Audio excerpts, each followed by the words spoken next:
What's up, folks? Happy Friday. Oh my goodness, we made it to the end of a very busy, stressful, productive, awesome week. All those things combined together. I hope it was well for you. It was very exciting for me. I'm about stressed out like you can't believe between class and work and everything else going on, but I'm still here. I'm still moving forward, and that's all that matters. This is Michael, by the way, in the very wee hours of the dead of night with your daily trivia question once again. And getting ready for Halloween weekend. Get ready for the freaks to come on out. That's what I'm talking about.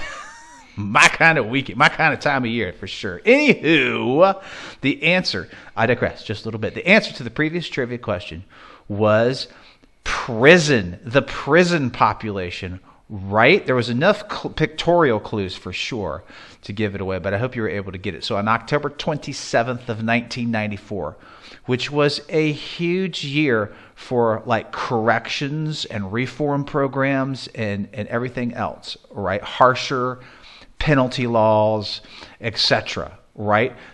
On this date in 1994, the nation's prison population exceeded 1 million for the first time in history, making the United States second only to Russia in the world for incarceration rates. At the time, poor Russians. They didn't understand. They were like, yeah, we beat the U.S. again. Ha ha. Anyways, during the first half of 1994 alone, check this out, just the first 6 months of the year, right? The prison population grew by almost 40,000 inmates during that first half of 94. That is the equivalent of more than 1,500 each week, 1,500 new prisoners entering into the incarceration environment each week, equating to nearly a 700% growth in the prison population since 1972. You think there might be an issue there?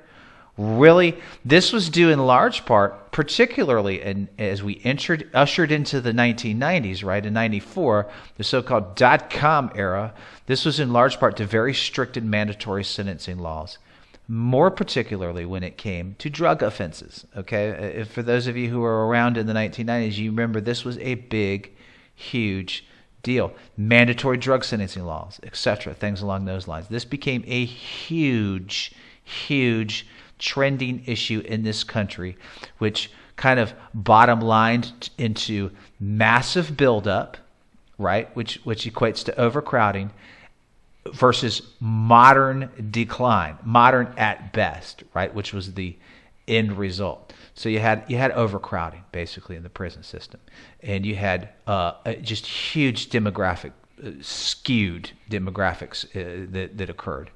Best way I can put it. Additionally, what it did was it exposed some severe variables of inequality and racial imbalance for sure. There was an extremely disproportionate number of African Americans behind bars compared with their distribution in American society as a whole, especially in 1994. More than half of the nation's prisoners were black.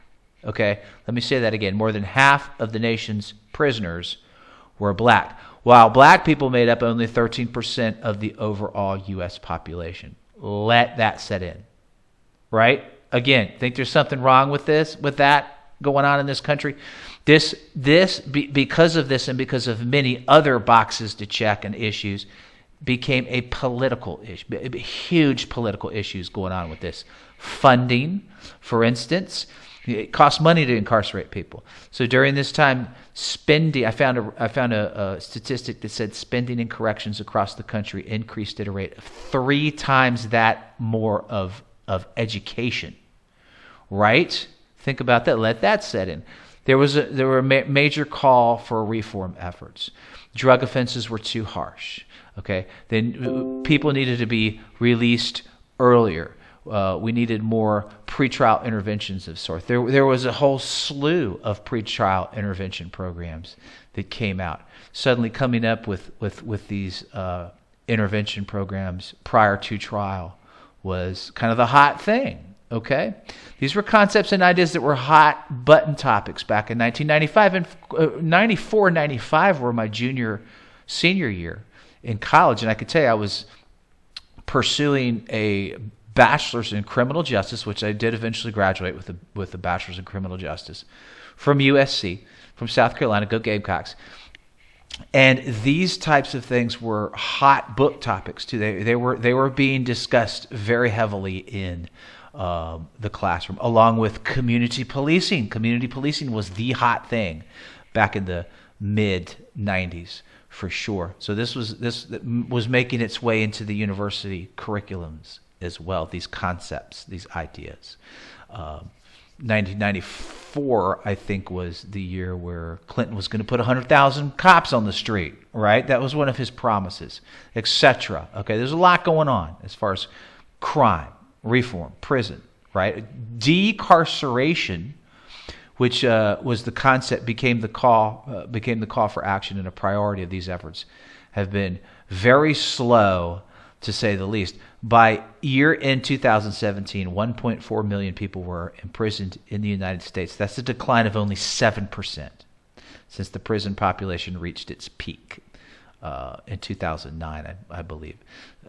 Well beyond a million people from the 1994 statistic. A growing number of policy experts and advocacy organizations are now calling for a 50% reduction in the U.S. prison population within just the next 15 years. You ask me, it's never going to happen. You couldn't possibly do that. It's just you couldn't crunch those numbers.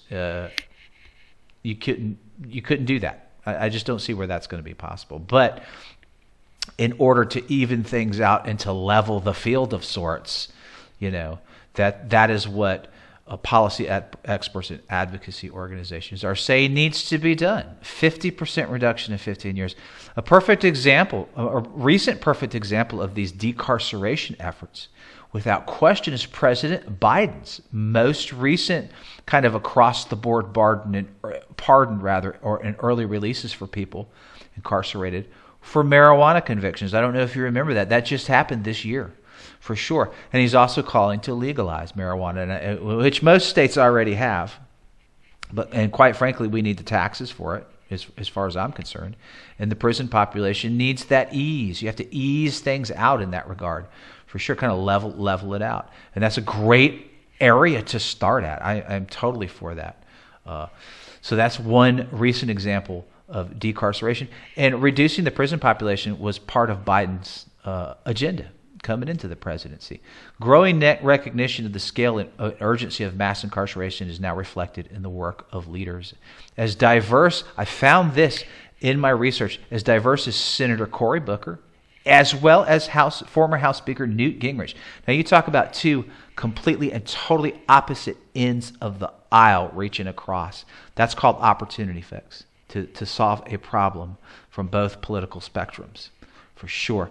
Past reform efforts have helped to reduce the number of people in prison for drug offenses by 26% between 2007 and 2016. So we're making progress, but the sobering reality is that the pace of decline since 2009 is only averaging 1% annually. At that rate, it'll take 72 years till 2091 to cut the prison population by 50%. So that kind of references that goal that they set earlier, that I mentioned earlier. The United States has made only modest progress in ending mass incarceration, despite a dramatic decline in crime rates. Go figure. Today, the United States still has the highest incarceration rate in the world. So we surpassed Russia at some point in time, folks. So great trivia question. Great topic to research, for sure. All right, folks, let's get to this Friday right now so we can get to a crazy freak Halloween weekend. That's what I'm talking about. For October 28th, on this day in 1978, the acting debut and television premiere of this musical group debuts on NBC as a TV film as they collectively meet the Phantom of the Park.